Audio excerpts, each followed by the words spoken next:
Good day, everyone, and welcome to Anatomy of a Business, a discussion of businesses that serve our community, focusing on their challenges and on their successes. Bud Myers from the Virginia Breeze Broadcasting Company, and joining me is the CEO of the BBB in Central Virginia, Barry Moore. Barry, this is a great, new, exciting program that you have come up with for the BBB, sort of a value add to being membership for the BBB. Can you tell me a little bit about that? Yeah, this is very exciting. And this came out of discussions with you, Bud, as we've been working together for about a year and a half. We've been talking about the Virginia Breeze and growing that network and getting more listeners. And so what we wanted to do is do something different. We want to bring our ABs, those are accredited businesses, into the podcast studio. And this is for Central Virginia, the Better Business Bureau serving Central Virginia. And I wanted to help our ABs. They pay us and never want to be a dead expense. And I think that's what we're going to get into moving forward on all of these interviews. Do companies have some dead expenses? Do they look at expense control? Do they look at their marketing? Do they look at where they're sharing their brand and the power of branding? And I think we're on this segment here, you're going to find out. This company knows how to brand, probably one of the best that I've met. And so I'm excited about it. And what this will become is snippets for them to post on their social media websites and make marketing pieces out of these, because you're going to hear from the heart of a business person. We're going to get in depth about what they do. So it's not about me, but thank you for asking me that question. Absolutely. And I'm excited about it. So, and thanks for your vision on this and making this happen. I think what you just said, the heart of the business, is where I'm going to try to approach and find out about our businesses. And today's guest is Stacy Spear with S&S Painting. And Stacy, I'm so excited that you are my first guest I get to host too, because in trying to prepare for these podcasts, I've obviously gone in and looked at your information and the business's information, trying to determine exactly where you guys are going from a marketing perspective. And what, of course, the first introduction you have, your footprint is your website. And what I see there is an extremely well thought out website that has an incredible amount of purpose. The elements are defined, yet they're elegant and they're simple. And we'll talk about that a little bit going on into the broadcast. But I guess what gets me is understanding that piece of it. This whole thing about getting started, wasn't it accidental? Oh my gosh, it completely was. So I went to school for economics and business, and I am a very math-driven person. And I knew nothing about color, nothing about painting. And as a matter of fact, my house at the time was just white inside. Okay. Anyway, worked at the bank. And then I had my second child and I stayed home with my children. And while they were in preschool at our church, I started volunteering to paint the Sunday school classrooms. And I really knew nothing. And the other volunteer said, well, roll behind me. And I said, okay, show me how. And so I started rolling the walls and we went from room to room. And then a friend of mine who also had her child in preschool, she and I just kept going and said, let's just keep doing the Sunday school classrooms and then the church offices. And then people from church wanted us. Mm-hmm. And so we went and just did it for free because it's church people. And then they referred us outside and then and people wanted to pay me. And I said, well, guys. That's a nice thing. It isn't. Well, it is. Oh my gosh, it is. And we only painted for 3 hours a day at the time because our kids were only in school for 3 hours. Right. Anyway, I can't break a law. So I said, if I'm going to get paid, I have to be legal. So I got a business license, went back to school to learn about color and theory and design, went to Sherwin-Williams and Benjamin Moore and said, teach me everything I need to know about paint. And there became S&S Painting. That's something. Now that gets me excited about talking. Your beginnings were at Randolph-Macon? Yes. Okay, and you were a business major. Yes. So I would imagine you were looking at going into the corporate world. Yes. Okay. And so what was that motivational factor? You were in banking. right? Mhm. So you were in that world with all of the stigmas attached. Mhm. What drove you to make that step to do this? To stay home. Well, the thing that drove me initially was my children. I had moved up in banking and never really was home for my children. And one evening I came home, I was crying because my husband had gotten my kids up, brought them to daycare, put them down, fed them dinner, put them down for bed. And so I never got to see my children that day. And God gave me my children to be part of their lives. Anyway, I was crying at the bottom of the stairs, and my 2-year-old son at the time came down and hugged me. He said, "It's going to be okay, mommy." He didn't know what he was saying, but it was at that point where I realized my God is first, my family is second, and my work is third. And at that point, my work was first, Okay, and I had to change. okay, So that's where I stayed home with the kids for a couple of years, and that's when I went back to church and just volunteering. okay. So it was an accidental. It was on purpose that I stayed home, but it was an accidental find. I never thought I would be a stay-at-home mom. And that was a very hard transition to go from an executive at banking to talking to my own child who really couldn't use full sentences at the time. So it was an adjustment, but it was good. I learned a lot about Blue's Clues and all those other shows. Rite of passage, right? That's right, that's right, that's right. So you don't come to me thinking that you wear a tool belt of any sort prior to this, right? So when establishing a painting company, how did you define what you wanted to be? Or was it a period of evolution to get you at this point right now? Yeah, much of an evolution. It really was. So I was painting with my friend. We were now painting 6 hours a day, got our kids on the bus, went and started painting houses, learned everything we could learn from Benjamin Moore and Sherwin-Williams. I then learned about, oh, then we get home at 2, right? So we'd stop painting at 2, get home, get the kids off the bus. I learned about Painting Contractors of America, which is a national organization of painters, and they had local chapters. So I attended those chapters and learned even more about painting. It was a challenging time because I was one of only a couple of women-owned business painting companies at the time, 22 years ago. And so I may have had, I don't know, some kind of disease, and it was hard to be accepted because it was just all men, right? It was, so I came in, learned, they told me how to spray a house, how to apply different things, and they're very open and welcoming with that knowledge. I decided that I did not want to do all those things. And so it was hard because a lot of companies say, well, you're not a real company if you don't work 40 hours. You're not a real company if you don't paint outside and inside. You're not a real company if. So I unfortunately listened to them a couple of times, tried it, did not like it. So I pivoted. And what did I try? Like I tried outside work. I don't like outside painting because it's weather dependent. And I'm a very calendar driven person and I like to have my schedule set.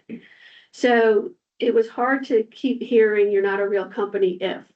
We take off when our kids were off from school. We take off a week at Easter, we take 2 weeks off at Christmas, a week off at Thanksgiving. And what I learned quickly on was I just had to listen to myself and say, you know what, I am a real company. I am strong enough. And what I found was even though other paint companies were saying all these things, my paint suppliers, Sherwin-Williams, Benjamin Moore, were always supporting me, behind my back, supporting me. And so it was that support that helped drive me, and I became stronger and stronger because of it. Well, let's turn to the company now. Mhm. And let's define, what do you do as a painting company? What are your services? It's sort of like, your parents say you are what you eat. Yeah. Well, you are what you offer in Yeah. business. Yes. So when we define that, what do you do in the painting business? Yeah. So we paint everything on the inside of your home. And that includes your ceilings, walls, doors, floors, It also includes your cabinets, and we've become really well known for our cabinetry painting, including oak cabinets, which are very difficult to paint. I offer color design, color help. I choose all my customers' colors if they want. I will help with design choices for a room. And we remove wallpaper. We do not hang wallpaper, but we will remove it and Right. fix the walls. Yeah, it's almost like when you hear the name, and it's painting and specific to painting. And then you go on and see this wide variety of services that you offer. Mhm. It's really unique, I think, and it's not something you would expect when you're looking for, trying to ascertain a contractor. Right. As such, right? You've got so many other things that you've expanded out to, which offer a variety of things that can affect your price point, your average that you get off of a sale. It establishes yourself, it gives you the opportunity to establish yourself in another smaller area to prove your competence, to be able to go on to offer another service. Mhm. It's a wonderful array of different services that you have. Now, specifically, what role do you play in your business in that? I no longer paint, and my employees don't want me to paint anymore. So I don't. Okay, I currently am the one who goes out and I provide the quote for the customer. Okay. Talk to them about what their design choices will be, and then I also run the business. okay. What type of customers are you attracting there? Customers who have been in their home for a year or more, who are looking to either, if it's a new home, to actually make it their own home, if they've purchased a home, to make it their own home, or if they've been in there for a while to rethink Okay, what they have. are there specific problems sometimes that sort of reoccur? Or they go totally different? It's really wide and it's a wide variety. The biggest thing I think for new homes is the paint quality that was put on is usually not the best quality paint, and that's normal, right? Right, It's a right. brand new home. So we go in and we sand the walls down and then we'll paint the walls. If it's a bathroom, a lot of times we'll see a lot of moisture problems in bathrooms. We'll take care of that. And then sometimes there have been other painters who have been in there, maybe not done the best of jobs for the customer. Right. And so we'll fix That's it. a delicate thing to have to approach, huh? Yes. Hey, but can I go back to one point? Sure. Hey, Stacy, and I represent a lot of businesses, as you know. I don't endorse any particular business. I just tell people to go to bbb.org. One of the challenges, and this goes back to the conversation, how this came together for the BBB with Bud being involved, this conversation of owners, business owners, micromanaging and doing their business. You just said a key thing, and I don't want to skip over it. You don't paint anymore. So do you feel that you're out of your business, looking down at it and helping the business grow? And you listen to God, I know that, and that's who's directing you. And that's the emotional part of who you are. And even in your 212 group, I see and listen to you. So do you think it's important for business owners to step back, manage the company, have a vision to grow, and let your team do it? Or do you think, in my business, card business, you got to keep turning wrenches? What do you think? I definitely think you should step back. It's important to set up the processes to allow you to step back. And so we have that in place.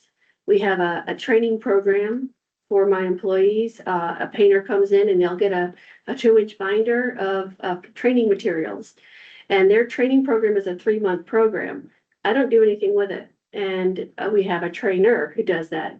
I also have supervisors on each job and they run the site. They run the job site, make sure everybody's doing what they're supposed to do. And I have an operations manager who then oversees what they're doing to make sure the quality that have asked for is being put into play. What that allows me to do is to step back and work on the business, not in the business. Yeah. And when you're working on your business, you are elevating it and you are always looking forward. There's so many things that change in this world and so many different factors that take place. It's important to step out and step up just on the outside of your business so you can look in and see what is it that needs to change. And it's always something. So in defining your business, specifically, how do you try to differentiate yourself from all your competition out there? One of the biggest things I believe is our training of our employees. A lot of companies may just require, if you have a pulse or if you have a valid driver's license, and then they say, okay, follow me, or they're looking for painters with experience. I'm looking for people who don't have experience, who want to learn and have good teamwork abilities and can talk to my customers like a normal human being. So I bring them in and then I train them, and it's for 3 months. And the 3-month training program is really what sets my employees apart from each other. When they finish training, that new employee should be painting like the person who's been here for 7 years. Maybe a little bit slower, but you know what I'm saying? Like the precision. And so that allows me to control the quality without having my hand in there, controlling it physically. Well, you are assuring your future, Yes. and you are indoctrinating them to your culture. Yeah. Which is so important, right? Yes. So this education aspect that you're going into here, there's 2 parts of that. One is, first of all, you're the consumer. I sort of see this as there's the first limitation that you have. The consumer himself isn't fully educated to what he's trying to get, what he really needs. The quality of the product that you're going to sell them, the type of service or the type of things you're going to offer them. How do you take that customer a bit further, or at least educate them a bit further so they can make that proper buying decision? I do talk a lot but I talk a lot about our processes and our products. And so I try to communicate with them what to look for when comparing me to other contractors, what questions to ask. And I always want them to ask me everything. When I provide them with the proposal, it's the entire proposal, including my contract. And that's so that when they're comparing, I would like for them to compare apples to apples as much as they can. So looking at guarantees of the work, looking at the products. Not every product is the same. Right. So when you're looking at Sherwin-Williams or Benjamin Behr, it doesn't matter which one. They all have a low quality paint meant for usually house builds, and then a very, very high quality paint, and everything in between. And so when I'm putting on a very high quality paint, to compare that price of that bucket of paint to a low quality paint is improper. And how that paint reacts on the wall is also important. That was Barry for all of you who are listening. Edit that out, maybe. He just sent me upside the head. But that downward pressure because of the economy today has got to be just killing you. It's a hot mess. Yeah, it's hard. So it's hard because customers or consumers are looking at the bottom line. What is the bottom line? Is it $1,700 or is it $1,200? And what makes up that $500 difference? Well, that $500 difference is a lot of different aspects. One, I have all my own employees. They are not 1099 or subcontractors. So I control the quality. Where a subcontractor, you cannot control the quality. And because they're my own employees, I have overhead. I have insurance. I have workman's comp. I have all those things in place to protect myself and to protect my employees. So that's hard, right? Defining if the other contractors have their own employees or not. And then the quality of the paint. A good quality of paint is $75, $80, $100 a bucket. The lower quality is $25 for 5 gallons. And I'm not watering down my paint. So those are the kind of things I'm trying to communicate. Okay, trying to educate. Educate. Look out for sure. The staff comes in, but just so you know, I've seen them.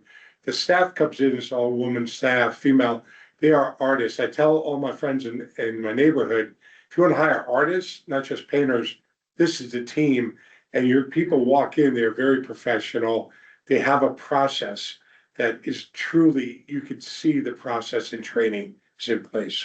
So with customer satisfaction, obviously is the most important piece of it. That should be the goal. Yes, And that can only be done if you have quality control. yes, Right? And it seems to me you have put real thought and a process in for your quality control. oh, yeah, absolutely.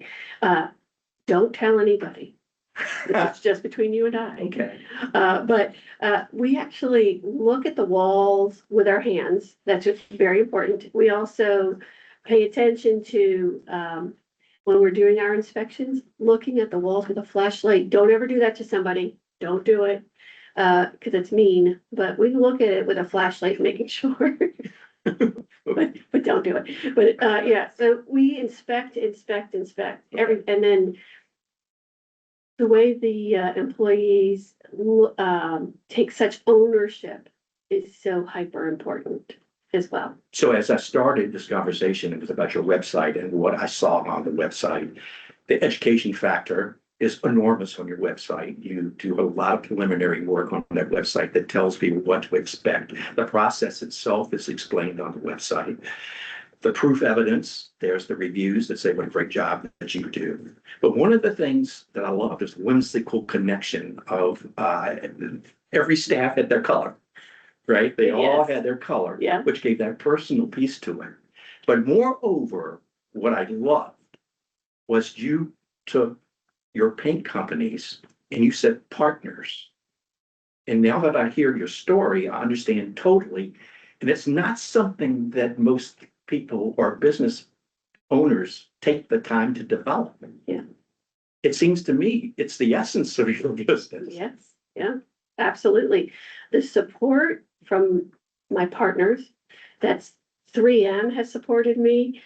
Benjamin Moore has, Sherwin Williams, Spectrum Paint is out there. The support is intense. And we're seeing now where Bear Paint has done a lot with women in paint, supporting women in paint.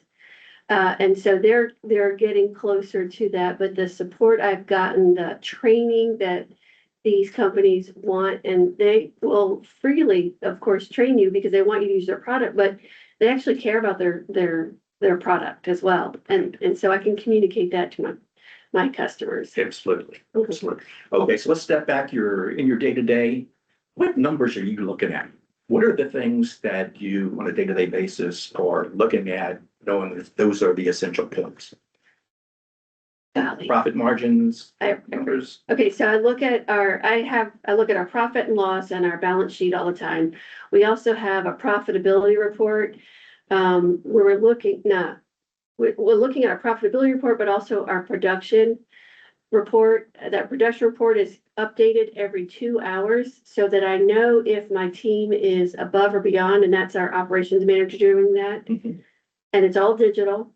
So I can tell if a team is got a hiccup somewhere, or they're just doing a phenomenal job, keeping on track with what they're supposed to do. I think a lot of companies have to pay attention to their balance sheets as well. That's a missed opportunity for a lot of companies, not watching where they're spending everything or what their cash flow is. The profit and loss, I'm making sure that our overhead is not too high, and if it is, cutting it back, figuring out why. Because I